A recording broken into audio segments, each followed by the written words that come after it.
Hi, continuing our discussion on literal equations and formula. This time, we will still be working on rewriting and using literal equations. This time with formulas. Okay, so what is a formula? A formula is an equation that states a relationship between quantities, and some of the formulas use the same variables.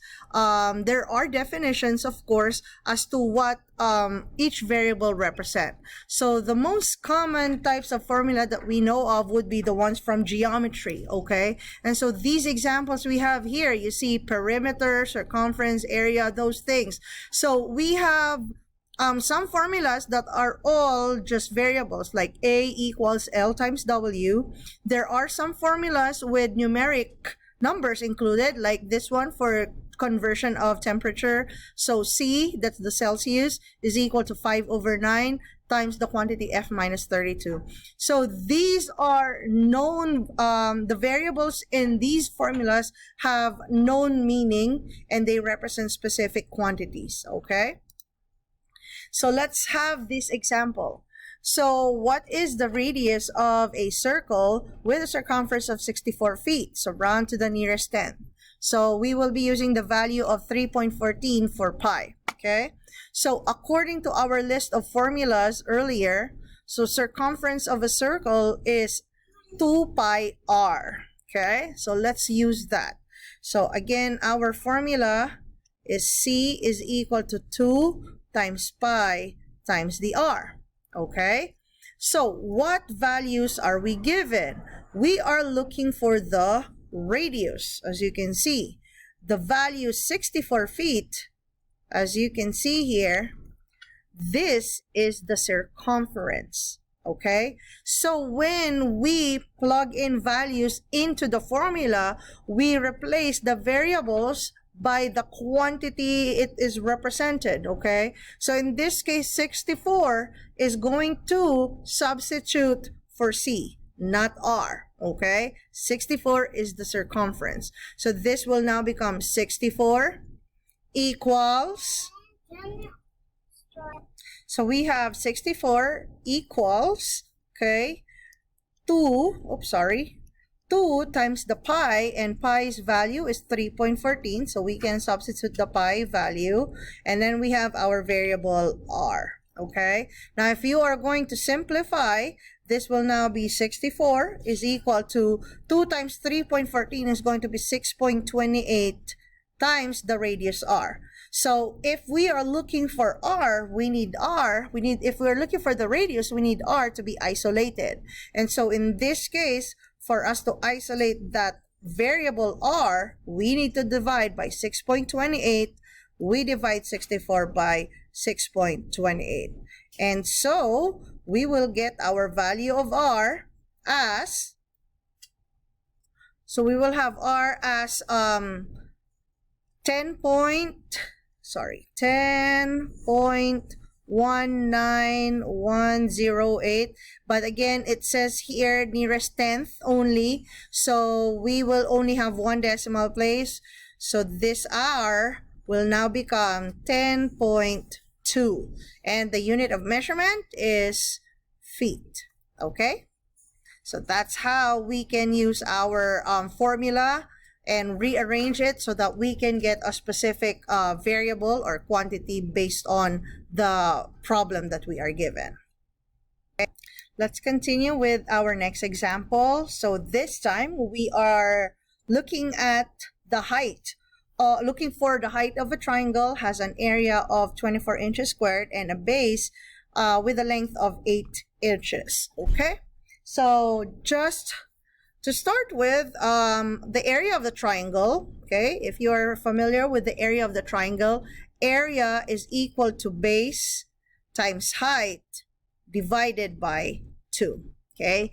That is the formula of our triangle, area of our triangle. So first thing, we need to identify what quantities are mentioned in here. So we have the area. Area is 24, so this is our A, okay? The base is a length of 8 inches, so this 8 is going to be our B. So what we do is we replace those variables by the values that we have in this problem. So our A will be replaced by 24, since that is our area. 24 equals, the B is 8 inches, so 8. Height of the triangle is missing, so we leave it as H, and then we have over 2. Okay, now can we solve this kind of problem? Well, definitely yes. We only have one variable missing here, so we can apply what we learned on solving equations with one variable only. So what we do here is you have two options. You can already simplify 8 divided by 2 if you would like to get that one done. You can also have, okay, this is a denominator of 2, or divided by 2. You can work with multiply by 2 on both sides. Whichever operation you do first, whichever approach you use, you will still get the same value of H. Okay, so since we have an 8 over 2 here, let's simplify this part. So this will now become 24 is equal to 8 divided by 2. That's going to be 4 times H. Okay, and how do we isolate our H? Well, we know this is 4 times H, so we undo the multiplication by dividing by 4, and from here we can have our value of H, or the height of the triangle, will be 6, and the unit of measurement, it's going to be inches. Okay, so let's have our last example that I would like you to try on your own. So now go ahead, figure this one out. So if you work this one out, the perimeter for the perimeter formula is P is equal to 2 times the sum of the length and width. So identifying which one are the given values, so we have the perimeter and the length, so we replace them into the formula, and as you can see, you can undo your multiplication. After that, you can undo your addition, and so the width will come out to be 9 centimeters. Okay, so this particular problem pretty much is an application of rewriting your formulas. Okay, so read out ahead and show how you will be solving this particular problem. Go ahead. So for this problem, it's looking for the average rate.